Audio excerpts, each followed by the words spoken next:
মিনাশ-শাইতানির-রাজিম। বিসমিল্লাহির রহমানির রহিম। আসসালামু আলাইকুম রহমতুল্লাহি ওয়া বারাকাতুহু। কেমন আছেন সবাই? আশা করি সবাই ভালো আছেন, সুস্থ আছেন, নিরাপদে আছেন। তো আপনারা ভালো থাকুন, সুস্থ থাকুন, নিরাপদে থাকুন, এই কামনা করে আজকের নতুন ভিডিওটি আরম্ভ করতেছি। তো যে বিষয় নিয়ে আলোচনা করব সেটা হচ্ছে যে ভয়ঙ্কর কুফরি কালাম মরণবাণ। তো এই মরণবাণটা কীভাবে কাজ করে সেই বিষয় নিয়ে আলোচনা করব এবং কিভাবে কাজটি আপনার শত্রুর উপর প্রয়োগ করবেন সেই সম্পূর্ণ বিষয় নিয়ে আলোচনা করব। আপনি যদি শত্রু জ্বালা অতিষ্ঠ হয়ে থাকেন, শত্রুকে দুনিয়াতে আর বাঁচিয়ে রাখতে চাচ্ছেন না, তাকে মেরে ফেলবেন, বান মেরে ফেলবেন, তো আপনারা সঠিক ভিডিওতে ক্লিক করেছেন। এই ভিডিওর মাধ্যমে কাঙ্ক্ষিত যে নকশা দেখতে পাচ্ছেন, এই নকশার মাধ্যমেই আপনি আপনার শত্রুকে শেষ করে দিতে পারবেন চিরতরের জন্য, তাকে বান মেরে শেষ করে দিতে পারবেন। তো যারা নকশা জানেন, চিনেন, নকশা দেখলে বুঝতে পারেন, তারা তো বুঝতেই পারছেন এই নকশার ক্ষমতা কতটুক। আর যারা জানেন না, চিনেন না, তারা কাজ না করলে আর ক্ষমতা কতটুক সেটা বুঝতে পারবেন না। অবশ্যই কাজ করবেন, তারপরে আর ক্ষমতা যাচাই করতে যাবেন। তবে একটা জিনিস মাথায় রাখবেন, সেটা হচ্ছে কি যে ভালো মানুষকে মারার চেষ্টা করবেন না। অর্থাৎ যে ব্যক্তির কোনো দোষ নেই, ভালো মানুষ, কোনো অপরাধ করেনি, এমন কোনো ব্যক্তিকে যদি আপনি মারতে যান, সেক্ষেত্রে কিন্তু উল্টে আপনার উপর বান চলে আসবে। আশা করি বুঝাতে পেরেছি আমি। আসলে আপনি একজনের সাথে গণ্ডগোল করেছেন, মারামারি করেছেন, বা যেটাই করেন না কেন, তাকে মারতে চাচ্ছেন। তো এই আপনি, আপনার দোষ, দোষ কিন্তু আপনার, কিন্তু মারতে যাচ্ছেন রাগের বশবর্তী হয়ে ভালো মানুষকে, অর্থাৎ যার সাথে গণ্ডগোল হয়েছে। ভালো মানুষের সাথে গণ্ডগোল হতেই পারে। তো যদি আপনার দোষ থাকে, সেক্ষেত্রে কিন্তু আপনার সমস্যা হয়ে যাবে। যে আদতেও খারাপ ব্যক্তি, যে আপনার ক্ষতি করে, 10টা মানুষের ক্ষতি করে, এমন ব্যক্তিকে যখন মারতে যাবেন তখন কিন্তু কাজে লাগবে। আর যখন ভালো মানুষকে মারতে যাবেন তখন কিন্তু উল্টা আপনার উপর কাজ হয়ে যাবে।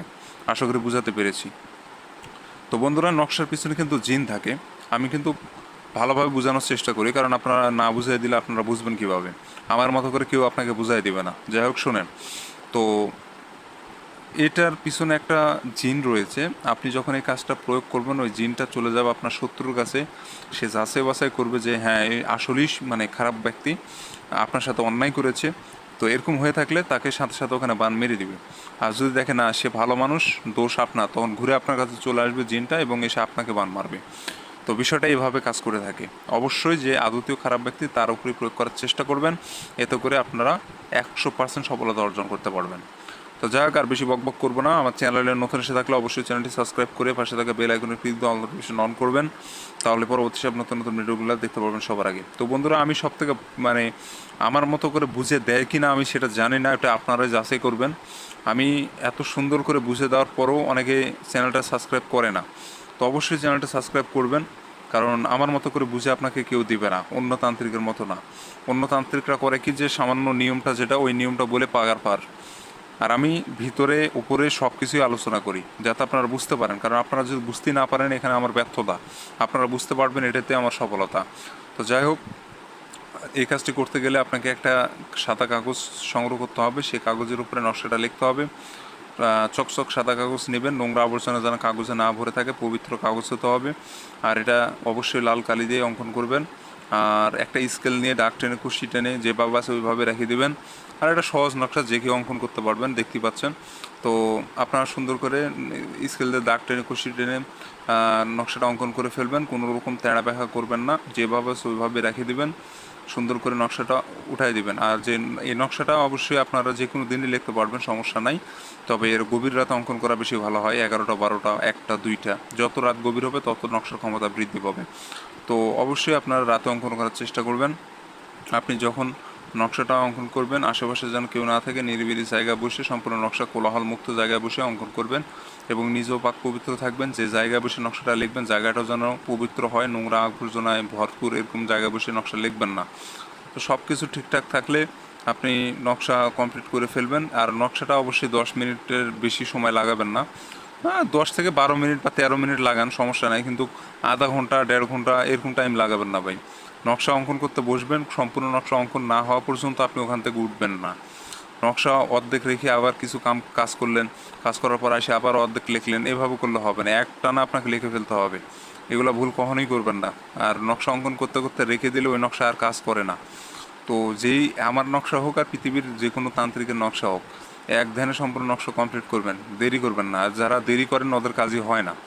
তো আর কাজ না হওয়ার পিছনে আরও অনেক কারণ আছে, সেটা এই ভিডিওতে আর আলোচনা করব না। তো সম্পূর্ণ কমপ্লিট হয়ে গেলে নকশার নিচে আপনাকে নাম দিতে হবে। প্রথমে শত্রুর নাম দিবেন, তার নিচে শত্রুর মা অথবা বাবার নাম, যে কোনো একজনের নাম দিবেন। শত্রুর নাম, তার নিচে মা অথবা বাবার নাম।